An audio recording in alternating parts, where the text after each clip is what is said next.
नाम है हमारा और आप देखना शुरू कर चुके हैं लल्लन टॉप शो। भारत संघ के उपराष्ट्रपति जगदीप धनखड़ राज्यसभा के पदेन सभापति की हैसियत से जब पहले दिन संसद पहुंचे तारीख 7 दिसंबर 2022 को, तो परंपरा के मुताबिक देश के प्रधानमंत्री, राज्यसभा के उपसभापति, विपक्ष के नेता और सदन के नेताओं ने उनका स्वागत किया और तमाम औपचारिकताओं के बाद धनखड़ राज्यसभा के आसन से अपना पहला भाषण देते हैं। फिर हर लिहाज से यह घटना अगले दिन के अखबारों के पहले पन्ने पर अंकित होने लायक थी, लेकिन उपराष्ट्रपति का पहला भाषण उसी दिन चर्चा का विषय बन जाता है और इसका कारण संसद या सरकार को लेकर कहीं उनकी बात नहीं थी, बल्कि भाषण का वो हिस्सा जिसे न्यायपालिका पर एक आलोचना की तरह माना गया। ऐसा क्या कह दिया था उन्होंने, खुद सुनिए। Honourable members, in similar vein the parliament in a much needed historic step passed the 99th Constitutional Amendment Bill, paving way for the National Judicial Commission. There was unprecedented support to the above. On August 13, 2014, the Lok Sabha unanimously voted in its favor, with there being no abstention. This House too passed it unanimously on August 14, 2014, with one abstention. Rarely in parliamentary democracy there has been such massive support to a constitutional legislation. This process fructified into a constitutional prescription. After 16 state assemblies out of the 29 states ratified the central legislation, the President of India, in terms of Article 111, accorded his consent on December 31, 2014. This was culmination of a basic, fundamental parliamentary process. This historic parliamentary mandate was undone by the Supreme Court on October 16, 2015, by a majority of 4:1, finding the same as not being in consonance with the judicially evolved doctrine of basic structure of the Constitution. Honorable members, there is no parallel to such development in democratic history, where a duly legitimized constitutional prescription has been judicially undone. A glaring instance of severe compromise of parliamentary sovereignty and disregard of the mandate of the people, of which this House and the Lok Sabha are custodians. उपराष्ट्रपति के शब्दों में लोगों के जनादेश के बाद देश की संप्रभु संसद ने एक कानून बनाया जिसे सुप्रीम कोर्ट ने पलट दिया। यह कानून जुड़ा था हाई कोर्ट और सुप्रीम कोर्ट में जजों की नियुक्ति से। धनखड़ ने जिस घटना का उल्लेख किया वो 2015 की है, लेकिन बीते कुछ दिनों से लगातार इस बात का जिक्र अलग अलग तरह से किया जा रहा है। खुद धनखड़ ने 2 दिसंबर को कमोबेश यही कहा था और हाई कोर्ट, सुप्रीम कोर्ट में जजों की नियुक्ति के लिए प्रस्तावित नेशनल जुडिशियल अपॉइंटमेंट्स कमीशन के ना बनने का दुख अकेले उन्होंने ही नहीं जताया था। 4 नवंबर को इंडिया टुडे कॉन्क्लेव में केंद्रीय कानून मंत्री किरण रिजिजू आए थे। एनजेएसी के अभाव में जजों की नियुक्तियां कोलेजियम सिस्टम के तहत हो रही हैं, इसे लेकर कानून मंत्री के विचार सुनिए।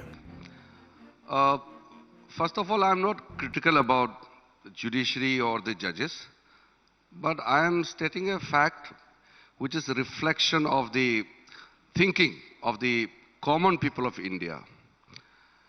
When we talk about system, then immediately what comes to the mind is transparency, accountability. When there is a system in place which is not accountable, which is not transparent, which is opaque, then if the concerned minister doesn't speak out, who else should? So I'm basically stating a fact which is basically a reflection of the thinking of the, especially amongst the lawyers community and the judges also. यहां रिजिजू ने जो कहा वो स्वस्थ आलोचना के दायरे में था, लेकिन 25 नवंबर के रोज वो एक निजी समाचार चैनल के कार्यक्रम में शरीक हुए और वहां पर बोले कि अगर आप सरकार से ये अपेक्षा करते हैं कि वो किसी जज के नाम को सिर्फ इसलिए स्वीकार कर ले क्योंकि कॉलेजियम ने उसकी अनुशंसा की है, तो फिर सरकार की भूमिका कहां बचेगी। ये नहीं कहा जाना चाहिए कि सरकार कॉलेजियम द्वारा भेजे गए नामों की फाइल पर बैठी रहती है। आप फाइलें सरकार को भेज ही क्यों रहे हैं? आप खुद ही नियुक्ति कर लीजिए। सिस्टम इस तरह काम नहीं कर सकता है। कानून मंत्री के इस बयान के बाद तो बात इतनी बढ़ गई थी कि आमतौर पर किसी व्यक्ति के बयान पर टिप्पणी न करने वाले जज साहिबान तक ने आपत्ति ले ली थी। 28 नवंबर को सुप्रीम कोर्ट में एडवोकेट एसोसिएशन बेंगलुरु की तरफ से लगाई गई एक कंटेम्प्ट पिटीशन पर सुनवाई चल रही थी, यानी ऐसी याचिका जिसके तहत अवमानना की कार्रवाई की मांग की गई हो। और अवमानना किसकी? सुप्रीम कोर्ट के हुक्म की। और इल्जाम लगाया गया था भारत सरकार पर। इस याचिका में कहा गया कि केंद्र सरकार ने सुप्रीम कोर्ट कॉलेजियम द्वारा भेजे गए 11 नामों को स्वीकार न करके सुप्रीम कोर्ट के उस आदेश की अवहेलना की है जिसमें कहा गया था कि सरकार को कॉलेजियम द्वारा भेजे गए नामों पर 3 से 4 हफ्तों के भीतर कार्रवाई पूरी करनी होगी।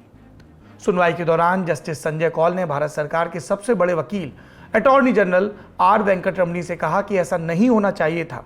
मिस्टर अटॉर्नी जनरल, हमने तमाम मीडिया रिपोर्ट्स को अनदेखा किया, लेकिन ये टिप्पणी एक ऊंचे पद पर आसीन शख्स की ओर से आई है। हम इससे ज्यादा कुछ नहीं कहना चाहते। इन सब के बाद वरिष्ठ वकील हरीश साल्वे, जो कई बार सुप्रीम कोर्ट में सरकार की तरफ से पेश हो चुके हैं, उन्होंने भी कह दिया था कि मंत्री जी को लक्ष्मण रेखा का सम्मान करना चाहिए था।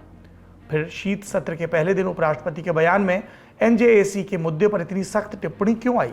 इसी का जवाब टटोलेंगे आज दिन की बड़ी खबर में। सुर्खियां भी होंगी, हिमाचल गुजरात का हाल भी लेंगे, लेकिन पहले सुप्रीम कोर्ट और भारत सरकार के बीच चल रही खींचतान की बात कर लेते हैं। न्यायपालिका की स्वतंत्रता और निष्पक्षता जजों के निजी अधिकार हैं या फिर ये जनता के अधिकार हैं? न्यायपालिका स्वतंत्र रहे, इसकी चिंता किसे ज्यादा होनी चाहिए, जज या फिर जनता? यह सवाल इस समय बहुत जरूरी हो गया है क्योंकि भारतीय लोकतंत्र के 2 सबसे प्रमुख अंग न्यायपालिका और विधायिका जजों की नियुक्ति पर आमने सामने हैं। दोनों एक ही तरह की बातें कर रहे हैं कि लोगों का भला होना चाहिए, संवैधानिक मर्यादा का पालन होना चाहिए, लेकिन फिर भी एक अंतर है जो पूरा नहीं हो रहा। सुप्रीम कोर्ट का कहना है कि संविधान के तहत किसी कानून की व्याख्या करने वाली वो अंतिम संस्था है, इसलिए कॉलेजियम जिन जजों की नियुक्ति के लिए सिफारिश करता है, सरकार को उसे स्वीकार करना ही होगा। ऐसा कहते हुए 8 दिसंबर को सुप्रीम कोर्ट के जज जस्टिस एसके कौल ने किसी का नाम तो नहीं लिया था, लेकिन उन्होंने अटॉर्नी जनरल आर वेंकटरमणी से कहा कि वे कॉलेजियम की आलोचना करने वाले केंद्रीय मंत्रियों को सलाह दें कि उन्हें थोड़ा नियंत्रण के साथ चलना चाहिए। यानी अदालत ने अपनी बात दोहरा दी थी। ऐसा क्यों हो रहा है कि अदालत को बात दोहरानी पड़ रही है? आइए शुरू से शुरू करते हैं। सबसे पहले जजों की नियुक्ति का इतिहास समझना होगा। भारत के संविधान का एक बेहद महत्वपूर्ण अनुच्छेद है 124। इसके तहत देश की सर्वोच्च अदालत सुप्रीम कोर्ट का गठन किया गया है और इसी के एक प्रावधान के अनुरूप जजों की नियुक्ति होती है। अनुच्छेद 124(2) में कहा गया कि सुप्रीम कोर्ट और हाई कोर्ट के जजों के साथ सलाह मशवरा करने के बाद राष्ट्रपति सुप्रीम कोर्ट के जज की नियुक्ति करेंगे। हालांकि ये पूरी प्रक्रिया इतनी आसान नहीं है जैसा आपको सुनने में लग रहा है। इस प्रावधान में एक शब्द है कंसल्टेशन। ये कोई मामूली शब्द नहीं है। इस समय सरकार और न्यायपालिका के बीच जो तकरार खड़ी हुई है उसकी वजह यही एक शब्द है और इसी शब्द से कॉलेजियम का उदय भी हुआ है। यदि हिंदी में आप इसका अर्थ देखेंगे तो इसका मतलब निकलेगा परामर्श, विचार विमर्श, मशवरा, मंत्रणा, यानी कि सम्मति लेना। लेकिन इसमें से कौन सा अर्थ सही है और कौन सा अर्थ हमारे संविधान के अनुरूप है या संविधान निर्माताओं ने किस मकसद से इस शब्द को इस अनुच्छेद में डाला था, इसी का फैसला करने के लिए सुप्रीम कोर्ट को कई बार कई घंटों, हफ्तों और महीनों तक सुनवाई करनी पड़ी है। आजादी के बाद करीब 4 दशक तक जजों की नियुक्ति करना सरकार के लिए आसान रहा था। उस समय इसमें कार्यपालिका की ही चलती थी। इस दौरान कई निष्पक्ष जजों की भी नियुक्तियां हुई और कई बार सरकार पर यह सवाल भी उठे कि वे जजों की नियुक्ति करने में मनमानी कर रहे हैं। योग्य जजों को नजरअंदाज कर अयोग्य लोगों को कोर्ट में बिठाया जा रहा है। आपातकाल के समय इस तरह के कई गंभीर सवाल भी उठे थे। पुरानी व्यवस्था में सरकार और जजों की राय के बीच मतभेद उत्पन्न होने पर सरकार की राय को प्राथमिकता दी जाती थी, क्योंकि कंसल्टेशन शब्द का यह अर्थ माना जाता था कि सिर्फ परामर्श की बात है, इसलिए यह जरूरी नहीं कि राष्ट्रपति को जजों की राय माननी ही पड़े। इसके खिलाफ साल 1981 में सुप्रीम कोर्ट में फिर एक याचिका दायर की गई जिसे फर्स्ट जजेस केस कहा जाता है। इसमें मांग उठी कि परामर्श शब्द का अर्थ सहमति निकाला जाना चाहिए, यानी कि राष्ट्रपति जजों के साथ सिर्फ सलाह मशवरा ही नहीं कर सकते हैं बल्कि उन्हें जजों की राय माननी ही पड़ेगी। लेकिन सुप्रीम कोर्ट के 7 जजों की पीठ ने इस मांग को खारिज कर दिया। कोर्ट ने कहा कि कार्यपालिका और न्यायपालिका के बीच मतभेद और असहमति की स्थिति में कार्यपालिका यानी कि राष्ट्रपति की राय मानी जाएगी। इससे सरकार को जरूर राहत मिल गई, लेकिन यह ज्यादा दिनों तक चल नहीं पाया। सिर्फ 6 साल बाद 1987 में याचिका दायर कर इस फैसले को चुनौती दी गई और इस पर सुप्रीम कोर्ट ने जो फैसला दिया इसे ही कॉलेजियम का जन्मदाता माना जाता है। 6 अक्टूबर 1993 को सुप्रीम कोर्ट के 9 जजों की बेंच ने पिछले फैसले को पलट दिया और कहा कि जजों की नियुक्ति वाले संविधान के अनुच्छेद 124(2) में लिखा शब्द कंसल्टेशन, इसका अर्थ है कंकरेंस, यानी कि इस पूरी प्रक्रिया में जजों की राय सिर्फ परामर्श ही नहीं बल्कि वाकई में सहमति है। इसे सेकंड जजेस केस का नाम दिया गया। कोर्ट ने इसी फैसले में यह भी कहा कि मुख्य न्यायाधीश जज अपनी राय देते हैं तो वो उनकी निजी राय नहीं होती बल्कि वो एक संस्था की राय होती है। इस फैसले के तहत सुप्रीम कोर्ट ने कॉलेजियम बनाया जिसमें सीजेआई के अलावा सुप्रीम कोर्ट के 2 सबसे वरिष्ठ जजों को सदस्य बनाया गया था। हालांकि साल 1998 में सुप्रीम कोर्ट ने अपने एक फैसले के जरिए सिस्टम में और भी बदलाव किया और कॉलेजियम में सीजेआई के अलावा 4 वरिष्ठतम जजों को सदस्य बनाया गया। इसे थर्ड जजेस केस कहा जाता है। तब से यही व्यवस्था चल रही है। कॉलेजियम की सिफारिश के आधार पर राष्ट्रपति सुप्रीम कोर्ट और हाई कोर्ट में जजों की नियुक्ति करते हैं। नियम के मुताबिक सुप्रीम कोर्ट द्वारा भेजी गई सिफारिश को एक बार सरकार वापस कर सकती है और उस पर पुनर्विचार करने की गुजारिश कर सकती है, लेकिन यदि सुप्रीम कोर्ट अपनी सिफारिश को दोहरा देता है तो सरकार के पास फिर कोई विकल्प नहीं बचता और उसे सिफारिश किए गए नाम को जज नियुक्त करना ही पड़ता है। लेकिन हाल के दिनों में यह देखा गया कि सरकार ऐसे नामों को भी वापस कर रही है जिसे सुप्रीम कोर्ट ने दोहराया है।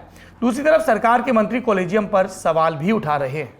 अब एनजेएसी की चर्चा कर ली जाए। साल 2014 में नरेंद्र मोदी की सत्ता आने के बाद जो पहला बड़ा संविधान संशोधन विधेयक पारित हुआ था उसका मकसद जजों की नियुक्ति के लिए कॉलेजियम को हटाकर एक नई संस्था बनाना था। इसका नाम था राष्ट्रीय न्यायिक नियुक्ति आयोग यानी एनजेएसी। इसमें भारत के मुख्य न्यायाधीश, सुप्रीम कोर्ट के 2 अन्य वरिष्ठतम जज और केंद्रीय कानून मंत्री के साथ साथ 2 ऐसे प्रतिष्ठित व्यक्ति को भी शामिल करना था जिसका चुनाव प्रधानमंत्री और लोकसभा में विपक्ष के नेता की 2 सदस्यीय समिति करती। इस विधेयक को पुरजोर समर्थन मिला था। संविधान के दोनों सदनों ने सर्वसम्मति से इसे मंजूरी दी थी। विपक्ष ने भी इसमें साथ दिया था। सिर्फ एक ही शख्स इसके खिलाफ थे, मशहूर वकील राम जेठमलानी। लेकिन सुप्रीम कोर्ट की टेस्ट में यह कानून फेल हो गया। कोर्ट ने 4-1 से इस विधेयक को रद्द कर दिया था। कोर्ट ने कहा था कि यह संशोधन संविधान के मूल ढांचे के खिलाफ है, इसलिए इसे स्वीकार नहीं किया जा सकता। कोर्ट ने यह भी कहा था कि इस नई व्यवस्था में राजनीतिक दखलंदाजी हो सकती है जिससे न्यायपालिका की स्वतंत्रता में अवरोध उत्पन्न हो जाएगा। वैसे तो सुप्रीम कोर्ट के फैसले के बाद सरकार ने फिर कभी एनजेएसी कानून को सदन में पेश नहीं किया, लेकिन मौजूदा शीतकालीन सत्र में एक सवाल के जवाब में सरकार ने बताया कि इस कानून को दोबारा पेश करने की उनकी कोई योजना नहीं है। पर पुरजोर मांग फिर भी उठ रही है। बाहर चर्चा हो रही है कि कॉलेजियम सिस्टम की जगह कोई और व्यवस्था लानी चाहिए जो कि पारदर्शी और जवाबदेह हो और कानून के जानकार। उनका कहना है कि कॉलेजियम में ज़रूर कई समस्याएं हैं, लेकिन जब तक ये कानून है उसका पालन होना चाहिए और यदि इसकी जगह पर कोई व्यवस्था और बनाई जाती है तो उसमें भी कोई ऐसा प्रावधान स्वीकार नहीं किया जा सकता जिससे न्यायपालिका की स्वतंत्रता खतरे में पड़ जाए। पर बात सिर्फ नियुक्ति की नहीं है, कौन कब नियुक्त हो रहा है इसकी भी है। सुप्रीम कोर्ट ने केंद्रीय मंत्री की कॉलेजियम वाली आपत्तियों को खारिज करते हुए सवाल उठाया है कि आखिर क्यों सरकार समय पर नियुक्ति नहीं कर रही है। कल 8 दिसंबर को हुई सुनवाई के दौरान सुप्रीम कोर्ट के जस्टिस संजय किशन कौल ने कहा कि कॉलेजियम जितनी सिफारिशें भेजती है उसमें से करीब 50% को ही स्वीकृति दी जा रही है, इसलिए यह नहीं कहा जा सकता कि सरकार के पक्ष को सुना नहीं जा रहा। उन्होंने कहा, आप यानी कि सरकार 2 बार 3 बार नामों को लौटा रहे हैं, कितनी बार आप ऐसा करना चाहते हैं? इसका मतलब यह हुआ कि यदि आपको कोई नाम अच्छे नहीं लगते तो आप उस व्यक्ति को नियुक्त नहीं करेंगे, कोर्ट के फैसले के उलट जाएंगे। जस्टिस कौल ने यह भी कहा कि सरकार बिना कोई कारण बताए नामों को नहीं लौटा सकती है। सिफारिश वापस भेजने का कोई कारण होना चाहिए और यह सिर्फ एक बार किया जा सकता है। अगला सवाल वैकेंसी का है। जी, देश की सबसे बड़ी अदालत में आने वाली वैकेंसी। सुप्रीम कोर्ट में सीजेआई को मिलाकर कुल 34 जजों के लिए पद स्वीकृत हैं, जिसमें से अभी 7 पद खाली हैं, 27 भरे। कॉलेजियम ने 1 जज नियुक्त करने के लिए सिफारिश भेजी है जो कि सरकार के पास लंबित है। इसी तरह देश भर के हाईकोर्ट्स में जजों के लिए कुल 1108 पद स्वीकृत हैं। इसमें से 330 पद खाली हैं और 778 पदों पर जज नियुक्त हैं। 8 दिसंबर 2022 को कानून मंत्री किरण रिजिजू ने संसद में एक लिखित जवाब देकर बताया कि सुप्रीम कोर्ट के 1 जज और हाईकोर्ट के 8 जजों को नियुक्त करने का प्रस्ताव सरकार के पास लंबित है। वहीं हाईकोर्ट के 11 जजों और 1 मुख्य न्यायाधीश को ट्रांसफर करने और 1 हाईकोर्ट में मुख्य न्यायाधीश नियुक्त करने का प्रस्ताव भी सरकार के पास लंबित है। रिजिजू ने यह भी बताया कि सुप्रीम कोर्ट कोलेजियम की सिफारिश पर पिछले 5 साल में सरकार ने हाईकोर्ट से जुड़े 256 नियुक्ति प्रस्तावों को स्वीकार किया। वहीं 5 दिसंबर तक हाईकोर्ट कोलेजियम के 146 प्रस्ताव सरकार और सुप्रीम कोर्ट के विभिन्न स्तरों पर लंबित हैं। 184 नियुक्तियों के प्रस्ताव हाईकोर्ट से सरकार के पास भेजे जाने हैं। तो कोलेजियम की बहस को सिर्फ सरकार और कोर्ट के बीच जजों की नियुक्ति पर मची लड़ाई की तरह देखना भूल होगी। ये भारत में न्याय की डिलीवरी से जुड़ा मुद्दा भी है। हमने आपके सामने सब तथ्यों को रख दिया। अब विशेषज्ञों की राय सुनिए। पहले हम आपको वरिष्ठ पत्रकार संजय शर्मा की बात सुनाते हैं। आप 2 दशक से सुप्रीम कोर्ट को कवर कर रहे हैं। हमने उनसे पूछा कि क्या वाकई सुप्रीम कोर्ट के भीतर कोलेजियम को लेकर एक ही मत है। सुप्रीम कोर्ट के जितने जजेस की बात करें और जब से कोलेजियम सिस्टम शुरू हुआ तब से, तो इस बात को लेकर तो जो भी इस सिस्टम में शामिल होता है फिर वो यही कहता है कि कोलेजियम सिस्टम बढ़िया है। हाँ, इसमें अगर सरकार को लगता है कि सुधार और बदलाव की और ट्रांसपेरेंसी की गुंजाइश है तो सरकार इसमें सुझाव दे सकती है। सुप्रीम कोर्ट ने बहुत सारी चीजें जब से कोलेजियम सिस्टम शुरू हुआ तब से बहुत सारे बदलाव और सुधार किए हैं। कुछ अपनी मर्जी से किए हैं, कुछ सुझावों पर किए हैं, कुछ आपस में बात करके किए हैं। तो इनका कहना है कि जो भी सुझाव और बदलाव होगा आप हमें भेजिए, हमें अगर जचेगा तो हम उसको बदलाव कर लेंगे और ये डिसीजन हम पर छोड़िए कि हम क्या करते हैं। तो ऐसे जो लोग कॉलेजियम में शामिल नहीं होते, चूंकि ये तय है कि जब सुप्रीम कोर्ट के जजों की नियुक्ति का मामला होता है, यानी अपलिफ्ट करते हैं, जब वो हाई कोर्ट से सुप्रीम कोर्ट में लाते हैं, तो उसमें चीफ जस्टिस और 4 सीनियर मोस्ट जजेस होते हैं, जो उन चारों में जैसे जैसे रिटायरमेंट होती जाती है तो नीचे वाले कॉलेजियम में आते रहते हैं। तो सारे जज कॉलेजियम में नहीं होते, 4 होते हैं। और जब हाई कोर्ट के जजों की नियुक्ति और उनके तबादले की बात होती है तो चीफ जस्टिस के बाद 2 सीनियर मोस्ट जज होते हैं, यानी 3 लोगों का कॉलेजियम होता है। तो कॉलेजियम में शामिल सारे लोग ये तो मानते हैं और सुप्रीम कोर्ट पूरा एनोनिमसली ये मानता है कि कॉलेजियम सिस्टम सबसे बढ़िया है। हाँ, हर कोई भी तरीका है, कोई भी पद्धति है, वो बिल्कुल जीरो गलतियों वाला नहीं है। खामियां कहीं कहीं रहती हैं, लेकिन सरकार चाहे तो इसमें सुझाव दे सकती है और सुप्रीम कोर्ट का कॉलेजियम उसमें बदलाव के लिए तैयार भी है। तो जब उनके विवेक पर है कि वो उन सुझावों को किस तरह से लेते हैं और क्या उससे बदलाव भी करते हैं। लेकिन सुनवाई के दौरान भी सुप्रीम कोर्ट ने कहा कि आप सुझाव भेजिए और अगर आपको लगता है कि इसमें खामी है, आप कोई कानून बनाना चाहते हैं, कानून बनाइए, बाकी हम उसका न्यायिक परीक्षण करेंगे और देखेंगे कि कानून कितना संवैधानिक और संविधान के दायरे में कितना सही है और कितना उससे कहीं ऐसा तो नहीं है कि न्यायपालिका के दायरे में आप इंट्रूजन कर रहे हैं, दखल अंदाजी। अगला पक्ष है विराग गुप्ता का, जो सुप्रीम कोर्ट में वकील हैं और एनजेएसी मामले में भी अपना पक्ष रख चुके हैं। जो संविधान पीठ की आकलन था कि कानून मंत्री, क्योंकि सरकार सबसे बड़ी लिटिगेंट है और कानून मंत्री की उपस्थित से कन्फ्लिक्ट ऑफ इंटरेस्ट है, तो वैसा ही कन्फ्लिक्ट ऑफ इंटरेस्ट तो तब भी है जब जजेस या कॉलेजियम में शामिल लोग, निर्णय व्यवस्था में शामिल लोग अपने परिचितों को, अपने जूनियर्स के, अपने रिश्तेदारों को जजेस में नियुक्त करते हैं। तो व्यवस्था तो पूरी तरह से पारदर्शी और मेरिट बेस्ड होनी चाहिए। इसलिए मैं समझता हूं कि जो जुडिशरी में भी आपस में बहुत सारे इस मामले में एकता नहीं है। और दूसरी बात यह है कि कॉलेजियम व्यवस्था लागू कैसे हो, इस पर भी मतभेद है। इस बात से जाहिर है कि किसी चीफ जस्टिस के कार्यकाल में सैकड़ों जजों की नियुक्ति होती है और किसी चीफ जस्टिस के कार्यकाल में एक भी जज की नियुक्ति नहीं होती है। इसका मतलब यह है कि सिस्टम पारदर्शी भी नहीं है और सिस्टम प्रॉपरली डिफाइंड भी नहीं है। ये थी दिन की बड़ी खबर। अब सुर्खियों की बारी। पहली सुर्खी गुजरात से 8 दिसंबर को आए विधानसभा चुनाव परिणाम में प्रचंड जीत मिलने के बाद नई सरकार के गठन के लिए मुख्यमंत्री भूपेंद्र पटेल ने आज गवर्नर आचार्य देवव्रत को इस्तीफा सौंप दिया। नई सरकार के शपथ ग्रहण करने तक पटेल कार्यवाहक मुख्यमंत्री के रूप में काम करते रहेंगे। ये एक फॉर्मेलिटी ही है, क्योंकि पार्टी पहले ही भूपेंद्र पटेल का नाम मुख्यमंत्री के पद के लिए तय कर चुकी है। 8 दिसंबर को गुजरात बीजेपी अध्यक्ष CR पाटिल ने भी स्पष्ट किया था कि भूपेंद्र पटेल ही मुख्यमंत्री होंगे। बीजेपी ने विधान दल का नेता चुनने के लिए 10 दिसंबर की सुबह अपने सभी नवनिर्वाचित विधायकों की बैठक बुलाई है। संभव है कि शपथ ग्रहण का कार्यक्रम 12 दिसंबर को हो। राजनाथ सिंह, अर्जुन मुंडा और बीएस येदियुरप्पा को ऑब्जर्वर बनाया गया है। गुजरात के चुनाव परिणाम राजनीतिक दलों की ओर से उन पर अभी भी टिप्पणी आ रही है। बीजेपी के राष्ट्रीय अध्यक्ष जेपी नड्डा ने कहा कि अरविंद केजरीवाल को गुजरात की जनता से माफी मांगनी चाहिए। देखिए, मैं एक आपके सामने कागज ला रहा हूं, मुझे किसी की एक्टिंग नहीं करनी चाहिए, लेकिन कागज ला रहा हूं और ये भविष्यवाणी है।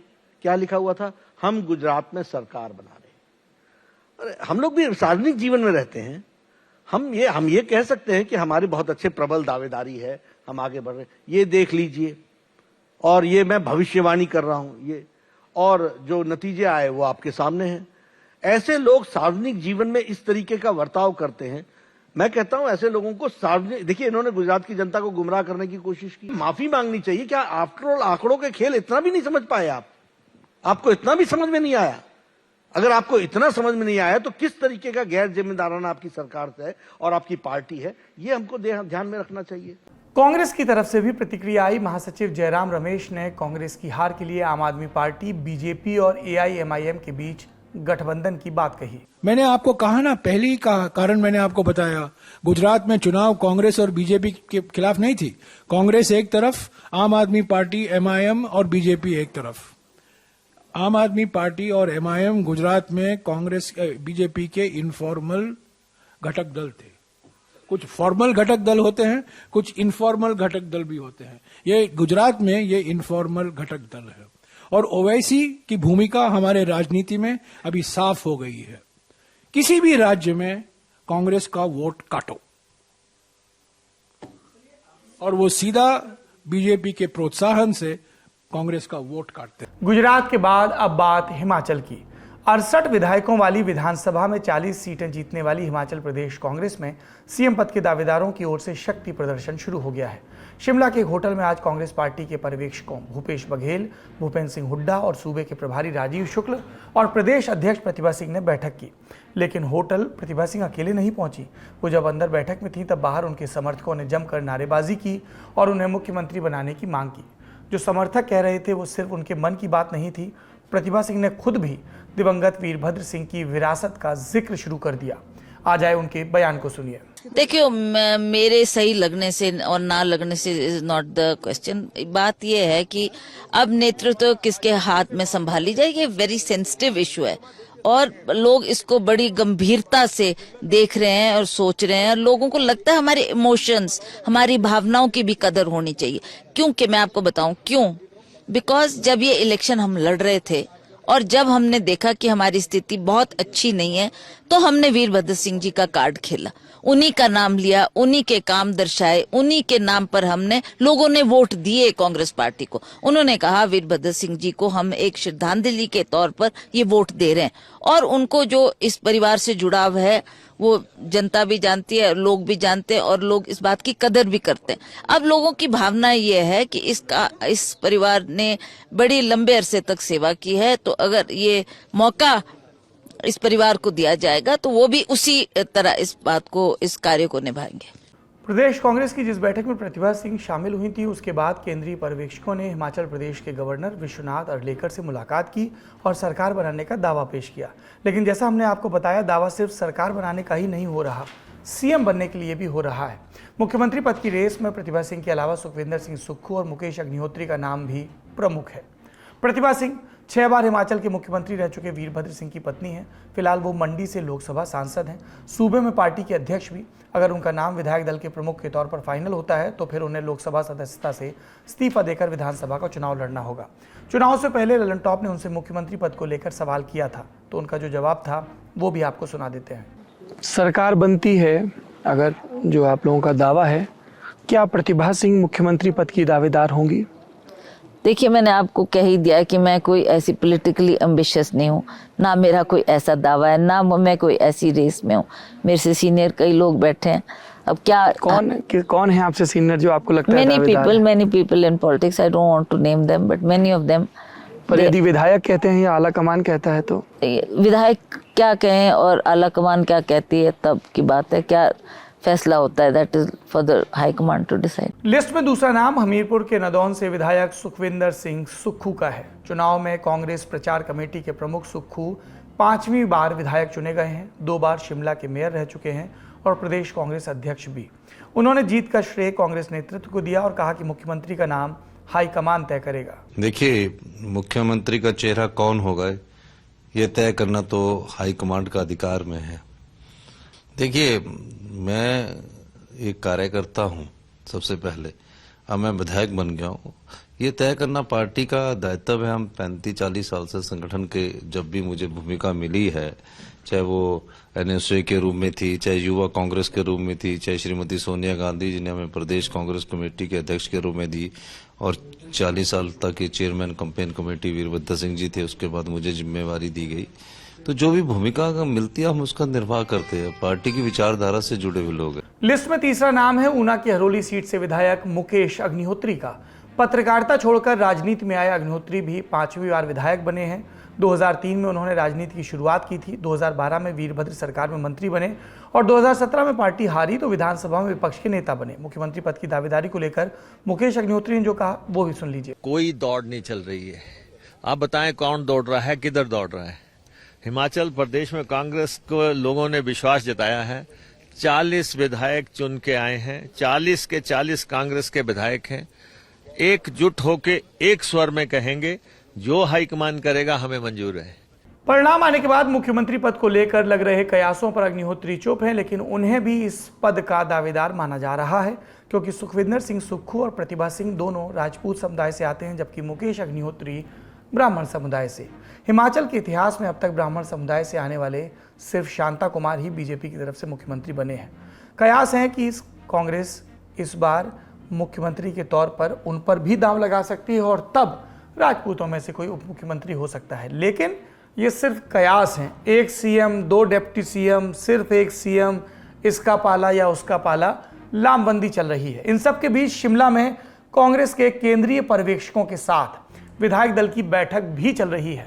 बैठक शुरू होने से पहले प्रभारी राजीव शुक्ल ने जो कहा सुनिए। Living in far-flung areas, so they are gradually reaching here. The moment all the MLAs are here, then we will convene a meeting where a resolution will be passed to authorize the party high command. So that means you are trying to say that there will no voting procedure will happen on the name of chief minister. The voting procedure only takes place when there is a dispute. There is no dispute. प्रभारी महोदय ने पहले ही कह दिया कि आला कमान के पास प्रस्ताव भेज दिया जाएगा। अब अगली सुर्खी की तरफ बढ़ते हैं। बर्फबारी के लिए मशहूर शिमला में सियासत का चक्रवात आया है तो तमिलनाडु से असली चक्रवात ही टकराने जा रहा है। बंगाल की खाड़ी में उठे इस चक्रवाती तूफान का नाम है मेंडूस। संयुक्त अरब अमीरात ने यह नाम दिया है। मेंडूस अरबी भाषा का ही एक शब्द है जिसका अर्थ होता है खजाना। तूफान आज रात तमिलनाडु के तट से टकरा सकता है।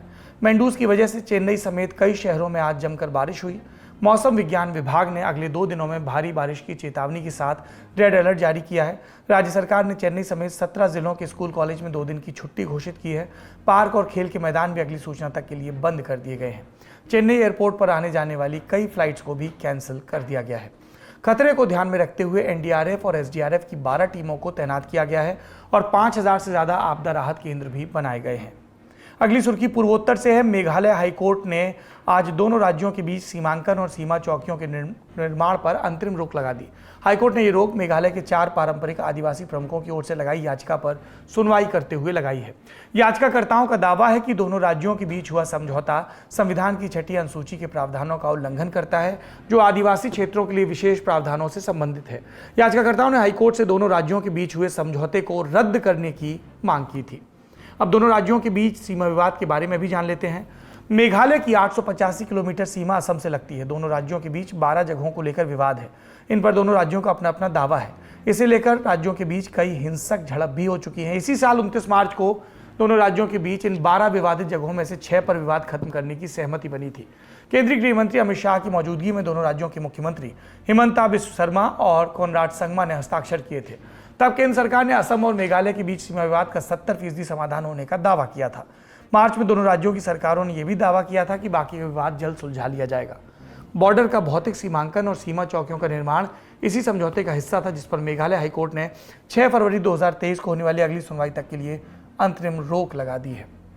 अगली सुर्खी संसद से है शीतकालीन सत्र के तीसरे दिन आज लोकसभा में नियम 193 के तहत भारत में खेलों को बढ़ावा देने की आवश्यकता और सरकार की तरफ से इस दिशा में उठाए गए कदमों के बारे में चर्चा की गई। राज्यसभा में बीजेपी सांसद किरोड़ी लाल मीणा ने समान नागरिक संहिता यूसीसी पर एक प्राइवेट मेंबर बिल भी पेश किया। विपक्षी सदस्यों ने फिर इस बिल का विरोध किया और प्रस्तावित विधेयक पर मतदान की मांग की। इस विषय पर विस्तृत जानकारी के लिए आप हमारा खास प्रोग्राम संसद में आज देख सकते हैं। लल्लन टॉप शो में आज इतना ही, लेकिन आज का एपिसोड खत्म करने से पहले आपको ले चलते हैं एक महीने पीछे। दरअसल 4 नवंबर को केरल के कन्नूर का एक वीडियो वायरल हुआ था जिसमें एक 6 साल का बच्चा कार का सहारा लेकर खड़ा था। ड्राइवर गाड़ी से बाहर निकलता है और बच्चे को लात मारकर गिरा देता है। बच्चे को चोट आई थी। घटना का सीसीटीवी फुटेज वायरल हुआ तो फिर ड्राइवर पर कार्रवाई हुई। और आज आया है ये दूसरा वीडियो जिसमें कोट्टायम के एक कारोबारी ने 6 साल के गणेश को अपनी गाड़ी में घुमाने का फैसला किया। ऐसी छोटी छोटी खुशियां आपको मिलती रहें, इसी कामना के साथ हम विदा लेते हैं। अपना और अपनों का खूब ख्याल रखिए। शुभ रात्रि।